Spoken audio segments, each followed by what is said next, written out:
ये कहना तो नहीं काफी कि बस प्यारे लगे हमको।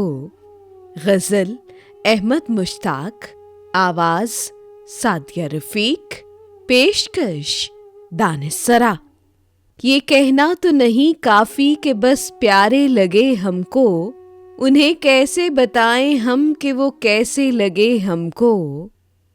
मकी थे या किसी खोई हुई जन्नत की तस्वीरें, मकां इस शहर के भूले हुए सपने लगे हमको।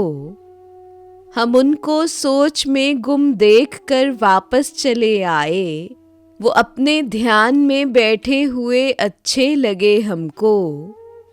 बहुत शफ़ाफ थे जब तक के मसरूफ़े तमन्ना थे, मगर इस कारे दुनिया में बड़े धब्बे लगे हमको। जहाँ तन्हा हुए दिल में भंवर से पढ़ने लगते हैं, अगरचे मुद्दतें गुजरी किनारे से लगे हमको। ये कहना तो नहीं काफ़ी कि बस प्यारे लगे हमको, उन्हें कैसे बताएं हम कि वो कैसे लगे हमको।